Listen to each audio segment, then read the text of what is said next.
Hello friends. आज हम कुछ मॉनसून से जो हमको गार्डनिंग में प्रॉब्लम्स आती हैं, आज हम उनसे रिलेटेड कुछ बातें करेंगे। काफ़ी सारी हैं, लेकिन हम एक एक करके देखते हैं कि क्या क्या प्रॉब्लम्स आती हैं और उनके क्या क्या सॉल्यूशंस होते हैं। फ्रेंड्स, सबसे पहली जो प्रॉब्लम आती है वो ये कि कोई कोई प्लांट जैसे बढ़ने से रुक ही जाता है एकदम से, और अब उनको हमें चेक करना बहुत ज़रूरी है। जैसे कि ये प्लांट है, इसका इधर रूट रॉट हो गया है, ये देखिए यहाँ पे। और जब मैंने इसको उठाया था, एक जगह रखा था ये ज़मीन के ऊपर, तो जब मैंने इसको उठाया था तो इसमें बहुत सारी चींटियाँ लगी हुई थी। तो एंट की एक अलग प्रॉब्लम हो जाती है। रूट रॉट तो है ही, उसमें ऊपर से एंट की भी प्रॉब्लम है। तो इसका सॉल्यूशन ये है कि या तो हम इसकी जड़ को यहाँ से काट दें इसको, और इसमें थोड़ा खाद पानी दे के और इसको चलने दें जैसे ये है, या फिर हम इसको पूरा निकाल के और किसी बड़े वाले कंटेनर में शिफ्ट कर दें। तो और जो एंट्स की प्रॉब्लम है उसके लिए हम इसमें थोड़ा सा बोरिक एसिड डाल सकते हैं अंदर की तरफ, या फिर सिनामन डाल सकते हैं।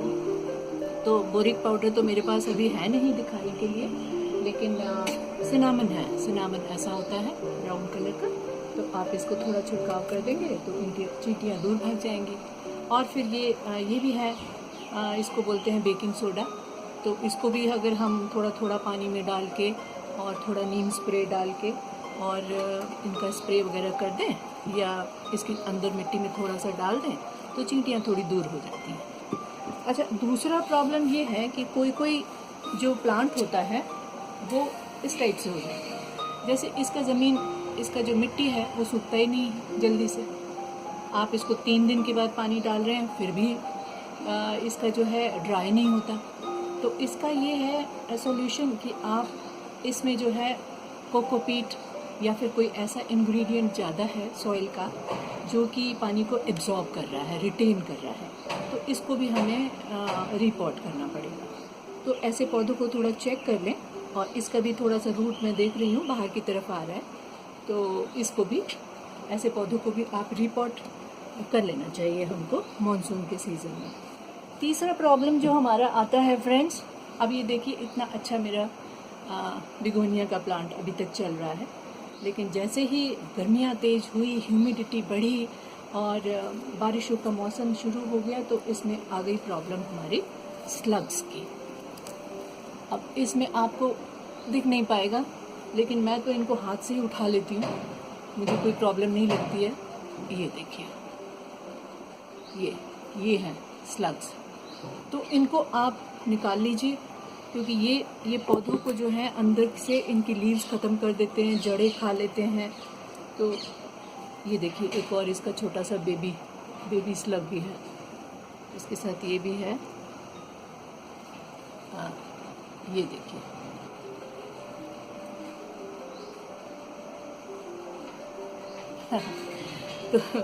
तो ये मैं इसको साफ़ करने ही वाली थी, फिर मैंने सोचा कि चलिए वीडियो में भी दिखा लेते हैं कि ये स्लग्स किस तरीके से आपके पौधों को ख़राब करते हैं।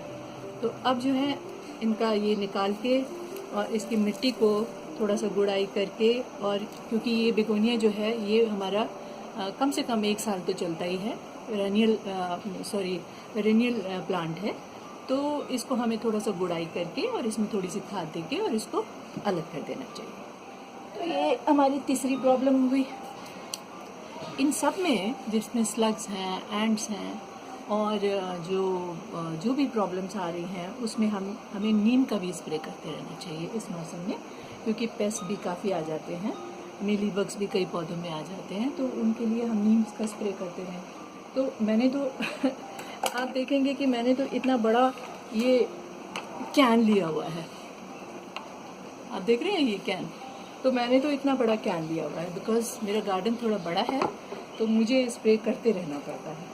तो इसमें मैंने स्प्रे में डाला है, ये मेरी करीब 5 लीटर्स की कैन है, तो इसमें करीब मैंने 5 टीस्पून नीम ऑयल डाला है।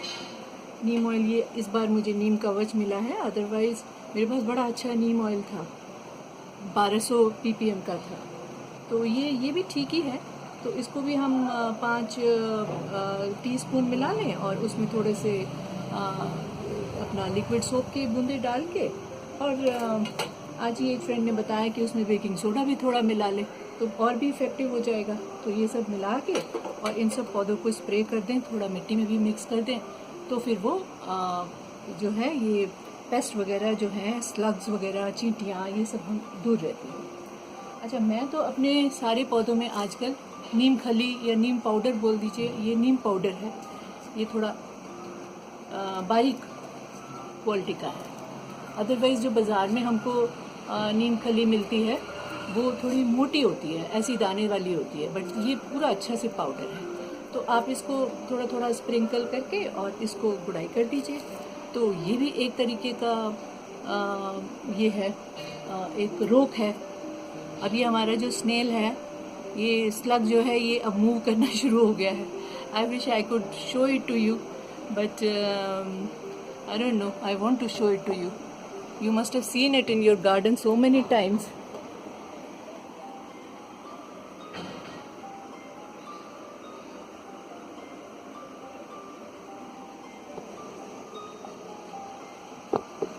I tried to show, but I don't know whether you have seen it or not. But anyways, ये बड़े क्यूट लगते हैं वैसे, सो मैं इनको मारती नहीं हूँ कभी भी, मैं इनको इकट्ठा कर लेती हूँ। वेरी क्यूट, इतने क्यूट होते हैं कि लोग इनके वो बना के पेंटिंग्स बना के अपने गार्डन्स में लगाते हैं, इतने क्यूट होते हैं ये। सो मैं इनको मारती नहीं हूँ, मैं इनको इकट्ठा करके, और जो नाले के पास जो थोड़ी मॉइस्ट सी ज़मीन होती है, बुशी टाइप की होती है, मैं उनको वहाँ सबको डाल देती हूँ कि ये इनकी लाइफ वैसे भी छोटी सी होती है, तो ये अपने आप ही बेचारे थोड़े दिनों में स्वर्ग सिधार जाते हैं। तो ये हो गया। अच्छा, फिर एक और प्रॉब्लम आती है हमारे प्लांट्स में मॉनसून में, फंगस की। जगह जगह हमारी क्यारियों में जो रॉटन लीव्स पड़ी होती हैं और जो ड्राई पत्ते पड़े होते हैं, उनको हमें रिमूव करना बहुत ज़रूरी है, क्योंकि उन्हीं से फंगस हो जाती है। तो ये क्लीनलीनेस जो है, ये हमें मेंटेन करनी पड़ेगी। तो उसके लिए भी, और क्लीन करने के बाद हम उसमें कुछ उपाय भी कर लें, जैसे थोड़ा सा नमन पाउडर छिड़क दिया, या फिर you see this egg shells, जो घर से जो एग शेल्स निकलते हैं, मैं तो उनका पाउडर बना के और वो मैं डालने वाली हूँ। तो इससे हमारे स्लग्स भी दूर रहते हैं और चींटियाँ भी दूर रहती हैं। और वैसे भी ये अच्छा न्यूट्रिएंट है पौधों के लिए, कैल्शियम है। सो आप इसको डालते रहिए। ये 2-3 महीने का हमारा मॉनसून का पीरियड होता है, तो उसमें हम ये छोटे मोटे उपाय करते रहें तो हमारा गार्डन जो है थोड़ा मेंटेन रहेगा और पौधे ख़राब नहीं होंगे जल्दी। ये थोड़ी हल्दी पाउडर है, तो ये भी हमारे किचन आइटम्स जो हैं बड़े काम आते हैं, तो ये भी हम डाल लेते हैं थोड़ा थोड़ा सा। ये एंटीबैक्टीरियल होती है, हम सब जानते ही हैं। तो अगर मेरी तरह बड़ी बॉटल नहीं है तो हम छोटी छोटी बॉटल्स का भी इस्तेमाल कर सकते हैं, लाइक दिस कॉलिन की बॉटल है ये। तो इसी में हम अपना फंगीसाइड या फिर पेस्टिसाइड, थोड़े प्लांट हो तो इन्हीं को हम यूज़ कर सकते हैं। तो ये हो गया फ्रेंड्स। और कोई बात रह गई है तो मुझे भी याद नहीं है। अगर कोई आपका क्वेश्चन हो तो आप कमेंट बॉक्स में डाल दीजिए, तो I will try my best to give the answer. तो चलिए फिर मिलते हैं नेक्स्ट वीडियो में, और कोई अच्छा टॉपिक लेके आते हैं। और मिलते रहिए फ्रेंड्स, प्लीज़ सब्सक्राइब कीजिए चैनल को। Thank you so much for watching.